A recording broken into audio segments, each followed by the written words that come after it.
Hello guys, শুভ সন্ধ্যা। আর এটা হচ্ছে আমার বন্ধু রাহুল। আর আজকে আমরা যাব মুভি দেখতে। আর আমাদের সাথে কে কে যাচ্ছে আর কোথায় যাচ্ছি আমরা মুভি দেখতে আর কি মুভি দেখতে যাচ্ছি তোমরা পুরো ভিডিওটা স্কিপ না করে দেখতে থাকো। তারপর চলে এলো রাহুলের গার্লফ্রেন্ড, মানে আমার বোনেরই মতো।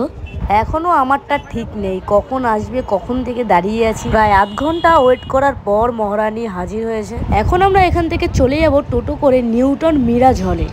তো এনারা তো সবাই এক এক করে উঠে গেল, তারপর আমিও উঠে গেলাম এদের সাথে সাথে।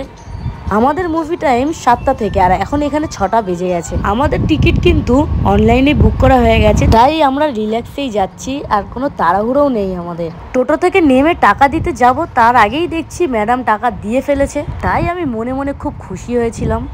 তো গাইস, ফাইনালি আমরা হলের সামনে চলে এসেছি। আর তোমরা কি জানো, আমরা এই 6 বছর রিলেশনশিপে দ্বিতীয়বার মুভি দেখতে এলাম। আর আমরা ফার্স্ট মুভি দেখেছিলাম 2020-তে। আমাদের দুজনের কোনোদিনই একসাথে সেরকম ভাবে মুভি দেখতে আসা হয়নি, এবারও আসা হতো না, শুধু ও জোর করেছিল বলে তাই এসেছি। আর আমরা ফার্স্ট মুভি কি দেখেছিলাম জানো?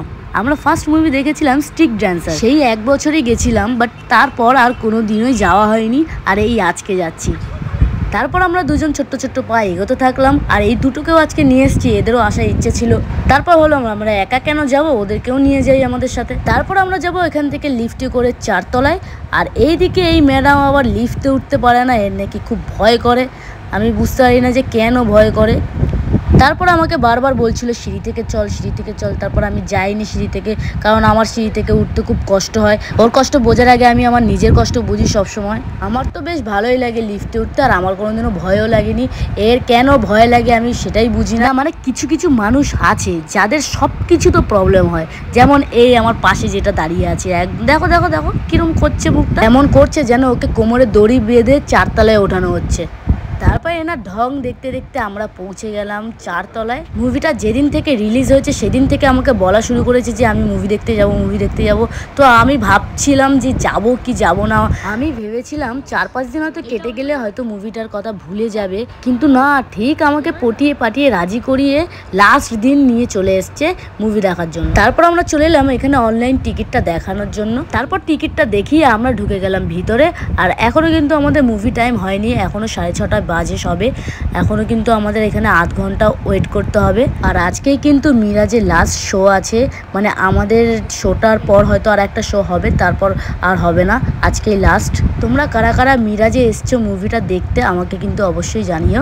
আর সরি তোমাদের তো বলাই হয়নি যে আমরা কি মুভি দেখতে এসেছি।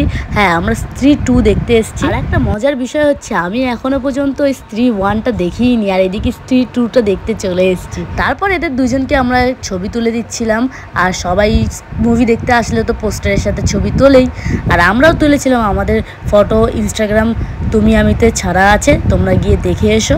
তো ওরা ফটো তুলছিল আর আমি এদিকে দেখছিলাম ওদেরকে, যে ওদেরকে কত সুন্দর লাগছে। তো আমরা অনেকক্ষণ ধরেই ফটো তুলছিলাম, তুলতে তুলতে আমাদের তো সময় কাটছিলই না, কখন ঢুকবো সেটাই ভাবছিলাম। তোমাদের তো প্রথমেই বলেছি যে আমরা দুজন কখনোই একসাথে সেরকমভাবে মুভি দেখিনি, বাট প্রতি বছর কিন্তু আমি আমার বন্ধুদের সাথে আসি। আর যে কোনো হিট মুভি রিলিজ হলেই কিন্তু আমি আসি। বেসিক্যালি আমি সাউথ মুভি দেখি, আমি এরকম বলিউড টলিউড মুভি দেখি না। আমার মারামারি কাটাকেটি অ্যাকশন মুভি খুব ভালো লাগে, তাই আমার এইসব ঝিমানো বই আমার খুব একটা পছন্দ না, আমার ভালো লাগে না দেখতে, আমি কোনো ইন্টারেস্ট পাই না। আর এই যে আরেকজনের পোজ দেওয়া শুরু হয়ে গেছে, বা আবার বীরঘোরেদের পোজ দিচ্ছে, বাট ও কিন্তু এসব খায় না। ও কিন্তু খুব ভালো ছেলে, সবসময় দুধ দিয়ে রুটি খায়। আর একে তো তোমরা সবাই চিনতে পারছো আশা করি। এর সাথে আজকে আমরা সকালবেলা শুটে গেছিলাম, সো এর সাথে হঠাৎ দেখা হয়ে গেছিলো। আমরাও জানতাম না যে মণিদীপা এখানে আছে, আর ও জানতো না যে আমরা এখানে আছি। আজকে সকালে আমরা একসাথে আমরাও আসবো জানতাম না, হঠাৎই প্ল্যান হয়েছে। তারপর আমাদের ওয়েট করতে করতে গলা শুকিয়ে গেছে, তারপরে এসে একটু গলা আমরা ভিজিয়ে নিলাম। আমি প্রথমে ভেবেছিলাম হয়তো এখানে কফি আছে, তারপরে এসে দেখি যে জল। মনটা আমার ভেঙে গেছিল। তারপর আমি আমার মনটাকে শক্ত করে আমি একটু জল খেয়ে আমার গলাটা ভিজিয়ে নিলাম। আর এদের দুজনের প্রেম করা মোটে শেষই হয় না, সারাক্ষণ ফেভিকুইকের মতন আটকে আছে। এদের দুজনকে তো আমরা দুজনই সহ্য করতে পারছি না, আর ভালো লাগছে না এদেরকে। যখনই যেদিকে তাকাচ্ছে সেই দিকে দেখছি আটার মতন চিপকে আছে। আমরা এখন যাবো তো আমরা ঢুকতে যাব আর এখানে এই দাদাটা বললো যে না এখন ঢোকা যাবে না, আর একটু ওয়েট করো, কারণ ভিতরে সব পরিষ্কার হচ্ছিলো, সার্ভিস হচ্ছিলো। তাই আমরা এখানে এসে গল্প করছিলাম বসে। গল্প না গাইস, এদের উষ্ণ প্রেম দেখছিলাম আমরা বসে বসে। আর এইদিকে মন খারাপ করে বসে আছে। তারপর আমরা ফাইনালি হলের ভিতর ঢুকছি।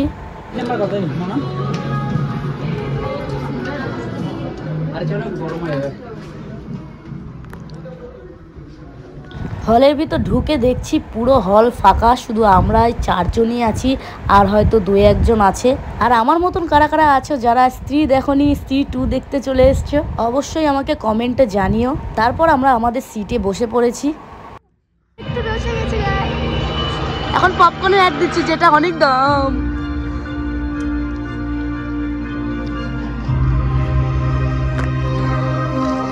পপকর্নের অ্যাড দেখতে দেখতে আমাদের তো লিটলি খিদে পেয়ে গেছে, আর আমরা ভাবছিলাম বসে বসে যে কখন আমাদের মুভি চালু হবে। ফাইনালি গাইজ মুভি স্টার্ট হয়ে গেছে।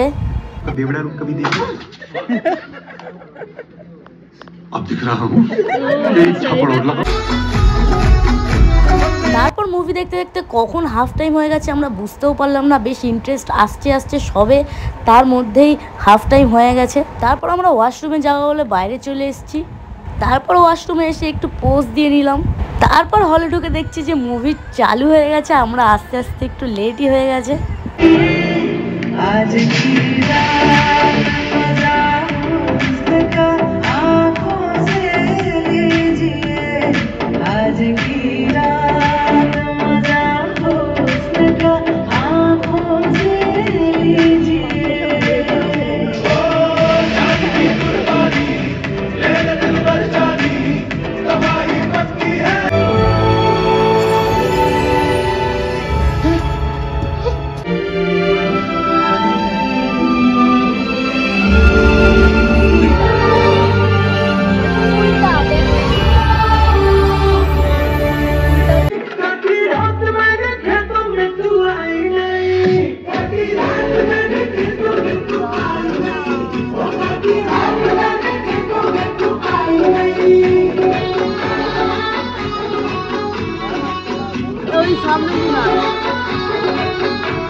গাইজ আমাদের ফাইনালি মুভি শেষ হয়ে গেছে। তো আমরা এখন উঠবো, আর এ তো শুয়েই আছে, একে উঠতে বলছি তাও উঠছে না। এ বোধহয় এখানেই সারা রাত থাকতে চায়। তারপর আমি চুপি চুপি ওয়াশরুমে গিয়ে দেখছি যে চুল ঠিক করছে।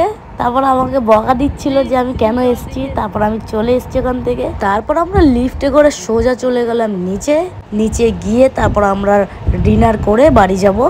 তারপর আমরা এখান থেকে যাব বাস স্ট্যান্ড, ওখানে গিয়ে আমরা ডিনার করব। আর একে আমি জিজ্ঞাসা করছিলাম যে কি খাবি, ও তো বলতেই পারছিল না। তারপর আমরা চলে এলাম সেই বাস স্ট্যান্ডের দোকানে, আর এখানে মহারানী ভিক্টোরিয়া এখন মেনু কার্ড দেখছে যে কি খাবে। তারপর অনেক ভাবনা চিন্তার পর আমরা একটা চিকেন রোল আর একটা মাটন রোল নিয়ে নিয়েছি। আর এই মেয়েটাকে দেখছো যে সার্ভ করলো, সে হচ্ছে এই দোকানে নতুন কাজ করে, কিন্তু এই মেয়েটাকে চিনি না। হ্যাঁ, এই দোকানে সার্ভ করার জন্য নতুন মেয়ে লাগবে বলেছিল, আমার কাছে একটা নোটিফিকেশন এসেছিল, তাই আমি ওকে এই কাজটা দিয়ে দিয়েছি। তারপর আমাদের তো খাওয়া দাওয়া শেষ হয়ে গেছে। আর এইদিকে এই ব্ল্যাক ডায়মন্ড আবার বিরিয়ানি 1 প্লেট খেতে পারছে না, আমাকে দিয়ে দিলে আমি ঠিক খেয়ে নিতাম, সেটা বড় কথা নয়, কিন্তু আমাকে না দেয়নি। আমি ভাবছিলাম হয়তো আমাকে সাধবে, কিন্তু আমাকে দেয়নি। তারপর ভাইয়ের জন্য খাবার প্যাকিং করে নিয়েছি।